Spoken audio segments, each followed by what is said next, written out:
ನಾವು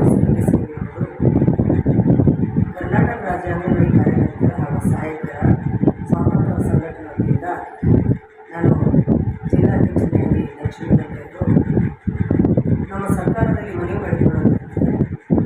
ಈಗಾಗಲೇ ಬೀದರ್ ತಾಲೂಕಿನಲ್ಲಿ 5 ತಿಂಗಳಿಂದ ಅಂಗನವಾಡಿ ಕಾರ್ಯಕರ್ತರು ಹಾಗೂ ಸಹಾಯಕರ ಗೌರವವನ್ನು ಆಗಿರುವುದಿಲ್ಲ. ನಾವು ನಮ್ಮ ಮೇಲಧಿಕಾರಿಯವರಿಗೆ ಕೇಳಲು ಹೋಗಿದರೆ ಬಜೆಟ್ ಇಲ್ಲ ಅಂತ ಹೇಳಿದ್ದಾರೆ. ನಮ್ಮ ಬೀದರ್ ಜಿಲ್ಲೆಯಲ್ಲಿ 4 ತಾಲೂಕುಗಳಲ್ಲಿ ಪ್ರತಿ ತಿಂಗಳಿಗೂ ಗೌರವಧನವನ್ನು ಸಂದಾಯ ಮಾಡಿರುತ್ತಾರೆ. ಆದರೆ ಬೀದರ್ ತಾಲೂಕಿನಲ್ಲೇ ಆಗಿರುವುದಿಲ್ಲ.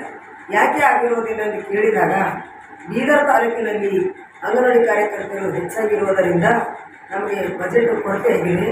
ಎಲ್ಲ ತಾಲೂಕಿಗೆ ಎಷ್ಟು ಬಜೆಟ್ ಬಿಡುಗಡೆ ಮಾಡ್ತಾರೋ ನಮ್ಮ ಬೀದರ್ ತಾಲೂಕಿಗೆ ಎಷ್ಟು ಬಜೆಟ್ ಬಿಡುಗಡೆ ಮಾಡ್ತಾರೆ ಅಂತ ನಮ್ಮ ಶಿಶು ಅಭಿವೃದ್ಧಿ ಯೋಜನಾಧಿಕಾರಿ ಅವರು ತಿಳಿಸಿದ್ದಾರೆ. ಅದಕ್ಕೋಸ್ಕರ ಕೇಂದ್ರ ಸರ್ಕಾರ ಬಜೆಟ್ ಇದೆಯೋ ರಾಜ್ಯ ಸರ್ಕಾರದ ಬಜೆಟ್ ಇದೆಯೋ ನಮಗೆ ಗೊತ್ತಿಲ್ಲ.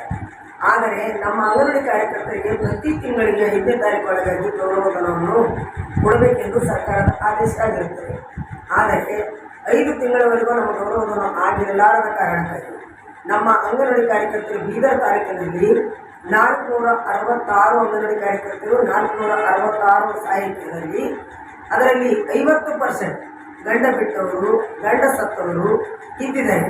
ಅಂಥ ಎಲ್ಲ ನನ್ನ ಅಂಗನವಾಡಿ ಕಾರ್ಯಕರ್ತರಿಗೆ ಬಹಳ ತೊಂದರೆ ಆಗುತ್ತಲಿದೆ. ಮಕ್ಕಳಿಗೆ ಫೀಸ್ ಕಟ್ಟಬೇಕು, ಅವ್ರ ಮನೆಯನ್ನು ನೋಡ್ಕೋಬೇಕು, ಅವರ ಆರೋಗ್ಯ ಹಿತಕರವನ್ನು ನೋಡ್ಕೋಬೇಕು, ಅವರ ಉಪಜೀವನವನ್ನು ನಡೆಸಿಕೊಳ್ಳಲು ಬಹಳ ತೊಂದರೆ ಆಗುತ್ತಲಿದೆ. ಅದಕ್ಕೋಸ್ಕರ ದಯಮಾಡಿ ನಮ್ಮ ರಾಜ್ಯ ಸರ್ಕಾರವೋ ಕೇಂದ್ರ ಸರ್ಕಾರವೋ ನಮಗೆ ಗೊತ್ತಿಲ್ಲ, ನಮ್ಮ ಬಜೆಟನ್ನು ಬೇಗನೆ ಬಿಡುಗಡೆ ಮಾಡಬೇಕು, ನಮ್ಮ ಗೌರವಧನವನ್ನು ಸಂದಾಯ ಮಾಡಬೇಕು. ಆಗಸ್ಟ್ 30ರ ಒಳಗಾಗಿ ನಮ್ಮ ಗೌರವಧನವನ್ನು ಬಿಡುಗಡೆ ಮಾಡದಿದ್ದಲ್ಲಿ ನಮ್ಮ ಸ್ವಾತಂತ್ರ್ಯ ಸಂಘಟನೆಯು ಉಗ್ರ ಹೋರಾಟ ಬೀದಿಗಳಿದು ಮಾಡಲು ಅನಿವಾರ್ಯ ಆಗಿರುತ್ತದೆ ಎಂದು ಸರ್ಕಾರಕ್ಕೆ ಮುನ್ನೆಚ್ಚರಿಕೆ ಕೊಡುತ್ತಲಿದೆ.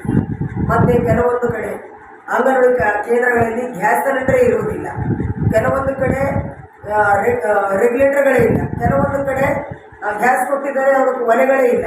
ಈ ಥರ ಎಲ್ಲ ಅಸ್ತವ್ಯಸ್ತ ಅಂಗನವಾಡಿ ಕೇಂದ್ರಗಳಲ್ಲಿ ಕೊಟ್ಟು ಮೇಲಧಿಕಾರಿಗಳನ್ನು ಪದೇ ಅಂಗನವಾಡಿ ಕೇಂದ್ರಗಳಿಗೆ ವಿಸಿಟ್ ಮಾಡುವುದು.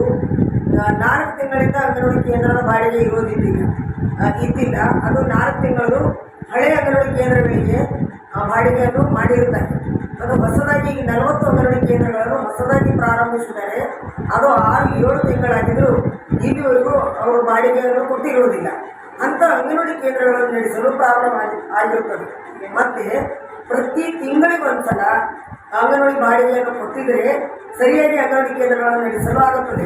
ಒಂದು ವೇಳೆ ಇವರು 4 ತಿಂಗಳು 5 ತಿಂಗಳವರೆಗೂ ಅಂಗನವಾಡಿ ಬಾಡಿಗೆಯನ್ನು ಮಾಡದಿದ್ದಲ್ಲಿ ಆ ಮಾಲೀಕರು ಅಂಗನವಾಡಿ ಕೇಂದ್ರಗಳಿಗೆ ಈಗ ಹಾಕ್ತಾರೆ. ಅದನ್ನು ವಿಸಿಟ್ ಮಾಡಕ್ಕೆ ಬಂದವರು ಅಂಗನವಾಡಿ ಕೇಂದ್ರಗಳನ್ನು ಮುಚ್ಚಿದೆ ಅಂತೇಳಿ ವರದಿಗಳನ್ನು ಮಾಡೋದು.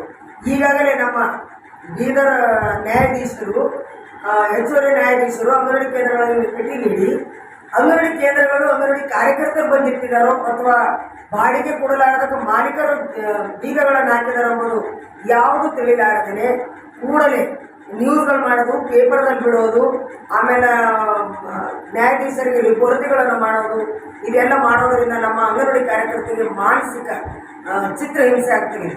ಅದಕ್ಕೋಸ್ಕರ ಎಲ್ಲ ನಮ್ಮ ಮೊದಲಾಗಿ ಯಾರೇ ನಮ್ಮ ಅಂಗನವಾಡಿ ಕೇಂದ್ರಗಳಿಗೆ ವಿಸಿಟ್ ಮಾಡಲು ಬಂದಾಗ ನಮ್ಮ ಅಧಿಕಾರಿಗಳ ಜೊತೆ ಚರ್ಚೆ ಮಾಡಿ ಅವ್ರು ನಮ್ಗೆ ಕೊಟ್ಟಿರುವಂಥ ಯಾವ ಸವಲತ್ತುಗಳು ಇವೆ ಎಂಬುದು ನೋಡಿಕೊಂಡು ಅವ್ರು ನಮ್ಮ ಮೇಲೆ ಯಾವುದೇ ಆ್ಯಕ್ಷನ್ ಮಾಡಿದರೂ ಅದಕ್ಕೆ ನಾವು ಬದ್ಧರಾಗಿರ್ತೇವೆ. ಒಂದು ಅಂಗನವಾಡಿ ಕೇಂದ್ರಗಳಲ್ಲಿ ಪಾತ್ರೆಗಳಿಲ್ಲ, ನೀರು ತುಂಬರಕ್ಕೆ ಕೊಡಗಳಿಲ್ಲ, ಡ್ರಮ್ ಇಲ್ಲ, ಅವು ಅಕ್ಕಿಗಳು ಕೊಡ್ತಾರೆ. ಎಲ್ಲದರಲ್ಲಿ ಕಳಪೆ ಮಟ್ಟದ ಆಹಾರವನ್ನು ಕೊಡುವುದರಲ್ಲಿ ನುಸಿಗಳಾಗಿರುತ್ತದೆ. ಈಗಾಗಲೇ ಸರಬರಾಜು ಅಂಗನವಾಡಿ ಕೇಂದ್ರಗಳಿಗೆ ಆಗಿರುವಂಥ ಆಹಾರವು ಕಳಪೆ ಮಟ್ಟದಾಗಿದೆ. ಆ ಆಹಾರದಲ್ಲಿ ಈಗಾಗಲೇ ಕೊಡುವಂಥ ಗೋಧಿ ಸಜ್ಜಿಗೆಯಲ್ಲಿ ಹುಳಗಳು, ಜಾಡ್ಮೆಗಳು, ನುಸಿಗಳು, ಅದು ಯಾವ ಮಕ್ಕಳು ಸೇವಿಸ್ತಾ ಇಲ್ಲ. ಅದರಲ್ಲಿ ಬರುವಂಥ ಒಂದು ಹಾಲಿನ ಪುಡಿ ಒಂದು ಸರಿಯಾಗಿದೆ, ಅದಕ್ಕೋಸ್ಕರ ಮಕ್ಕಳು ಬರ್ತಾ ಇದ್ದಾರೆ. ಈಗಾಗಲೇ ನಮ್ಮ ಸರ್ಕಾರದವರು LKG UKG ತೆಗೆಯುವುದು ನಮ್ಮ ಅಂಗನವಾಡಿ ಕೇಂದ್ರದಲ್ಲಿ ಆರಂಭಿಸಬೇಕೆಂದು ನಾವು ಒತ್ತಾಯಿಸಿದ್ದೇವೆ. ಆದರೂ ಇಲ್ಲಿವರೆಗೂ ನಮ್ಮ ಅಂಗನವಾಡಿ ಕೇಂದ್ರಗಳಲ್ಲಿ LKG UKG ಆರಂಭ ಮಾಡಿರುವುದಿಲ್ಲ. ಅವರು ತೆಗೆದಂಥ ಸರ್ಕಾರದಲ್ಲಿ LKG UKGಗೆ ಮಕ್ಕಳನ್ನು ಹೋಗುತ್ತಲಿದ್ದಾರೆ. ಹಾಗೂ ಇವರು ಕೊಡುವಂಥ ಆಹಾರವು ಕಳಪೆ ಮಟ್ಟದಾಗಿರೋದರಿಂದ ಖಂಡಿತವಾಗಿ ಆ ಪೇರೆಂಟ್ಸ್ಗಳು, ಫಲಾನುಭವಿಗಳ ತಂದೆ ತಾಯಿಗಳನ್ನು ಬಂದು ನಮ್ಮ ಜೊತೆ ಜಗಳ ಆಡೋದು, ಕಿರಿಕಿರಿ ಮಾಡೋದು, ಕೇಸ್ ಆಗೋದು, ಈ ಥರ ನಾನಾ ಥರಗಳದ್ದು ಸಮಸ್ಯೆಗಳನ್ನು ಉಂಟಾಗಿದೆ. ಅದು ಯಾವ ಸರ್ಕಾರವೂ ಅದರಲ್ಲಿ ಗಮನ ಎಳಿತಾನೇ ಇಲ್ಲ. ಅದಕ್ಕೆ ದಯಮಾಡಿ ಸರ್ಕಾರವು ಕೂಡಲೇ ಅದನ್ನು ಗಮನ ಹರಿಸಬೇಕು. ಸರ್ಕಾರದ ಬಿಲ್ಡಿಂಗ್ಗಳನ್ನು ಕಟ್ಟಿದ್ದಾರೆ ಈಗಾಗಲೇ ಗ್ರಾಮಗಳಲ್ಲಿ, ಅದರಲ್ಲಿ ಶೌಚಾಲಯಗಳಿಲ್ಲ, ನೀರು ಸರಬರಾಜಿಲ್ಲ, ವಿದ್ಯುತ್ ಸರಬರಾಜಿಲ್ಲ, ಯಾವುದೂ ಇಲ್ಲದೇ ಬಿಲ್ಡಿಂಗ್ ಅನ್ನು ಕಟ್ಟಿ ಅದರಲ್ಲಿ ಗೋಡಬಾರ ಇಲ್ಲ. ಆ ಥರ ಮಾಡಿರುವಂಥ ಕಳಪೆ ಮಟ್ಟದ ಎಲ್ಲವನ್ನು ಸಾಗಿಸುವಂಥ ಸರ್ಕಾರಕ್ಕೆ ಹಿಡಿಯೋದನ್ನು ಬಿಟ್ಟು ಪದೇ ಪದೇ ಅಂಗನವಾಡಿ ಕಾರ್ಯಕರ್ತರನ್ನು ಶೋಷಣೆಗಳ ಮಾಡಿರುವಂಥ ಎಲ್ಲ ಅಧಿಕಾರಿಗಳಲ್ಲಿ ನಾನು ಮನವಿ ಮಾಡಿಕೊಳ್ಳುವುದೇನೆಂದರೆ, ನೀವು ಯಾವ ಸರ್ಕಾರದಲ್ಲಿ ಯಾರು ತಪ್ಪಿತಸ್ಥರಾಗಿದ್ದಾರೋ ಅವರನ್ನು ಮೊದಲಾಗಿ ಪರಿಗಣಿಸಿ, ಆಮೇಲೆ ಅಂಗನವಾಡಿ ಕಾರ್ಯಕರ್ತರನ್ನು ತಪ್ಪಿತಸ್ಥರೆಂದು ಪರಿಗಣಿಸಬೇಕು. ಇಲ್ಲದಿದ್ದಲ್ಲಿ ಒಂದು ವೇಳೆ ಅಂಗನವಾಡಿ ಕಾರ್ಯಕರ್ತರು ಕಾರ್ಯನಿರ್ವಹಿಸ್ತಾ ಇಲ್ಲ ಎಂಬುದು ಇದು ತಪ್ಪು ಶುದ್ಧವಾಗಿದೆ. ಇದಕ್ಕೆ ನಾವು ಯಾವಾಗಲೂ ಖಂಡಿಸಲು ನಮ್ಮ ಸಂಘಟನೆ ಸಿದ್ಧವಾಗಿದೆ. ಮತ್ತೆ ನಮಗೆ ಕೊಡಬೇಕಾದ ಸಮವಸ್ತ್ರಗಳನ್ನು, ಪೀಠೋಪಕರಣಗಳಿಲ್ಲ, ಪಾಠೋಪಕರಣಗಳಿಲ್ಲ, ಯಾವುದು ನಮ್ಮ ಅಂಗನವಾಡಿ ಕೇಂದ್ರಗಳಿಗೆ ಸರಬರಾಜನೇ ಇಲ್ಲ. ಅದು ಎಲ್ಲ ಬಜೆಟ್ಗಳು ಎಲ್ಲಿ ಹೋಗಿವೆ? ನಮ್ಮ ಅಧಿಕಾರಿಗಳಿಗೆ ಕೇಳಕ್ಕೆ ಯಾವ ಅಧಿಕಾರಿಗಳು ಇಲ್ಲಿ? ನನ್ನ ರಿಕ್ವೆಸ್ಟ್ ಆಗಿದೆ, ನಮ್ಮ ಬೀದರ್ ಉಚ್ಚ ನ್ಯಾಯಾಲಯದ ನ್ಯಾಯಾಧೀಶರು ಮೊದಲನೇದಾಗಿ ನಮ್ಮ ಅಂಗನವಾಡಿ ಶಿಶು ಅಭಿವೃದ್ಧಿ ಯೋಜನೆ ಅಧಿಕಾರಿಗಳು ಹಾಗೂ ಉಪನಿರ್ದೇಶಕರ ಕಚೇರಿಗೆ ಮೊದಲು ಸ್ಪಷ್ಟವಾಗಿ ವಿಸಿಟ್ ಕೊಡಬೇಕು. ನಮ್ಗೆ ಏನೇನು ಸಪ್ಲೈ ಆಗಿದೆ, ಏನು ತೊಂದರೆ ಇದೆ, ನಮ್ಮ ಅಂಗನವಾಡಿ ಕೇಂದ್ರಗಳು ಯಾಕೆ ಲಾಕಿದೆ ಎಂಬುದು ಕೇಳಿಕೊಂಡು ಅವ್ರು ನಮ್ಮ ಅಂಗನವಾಡಿ ಕೇಂದ್ರಗಳಿಗೆ ವಿಸಿಟ್ ಯಾವಾಗಲೂ ಬಂದರೆ ನಾವು ಅಂಗನವಾಡಿ ಕೇಂದ್ರಗಳಲ್ಲಿ ಇದ್ದು ಕೆಲಸ ಮಾಡೋಕ್ಕೆ ಸಿದ್ಧರಾಗಿದ್ದೇವೆ.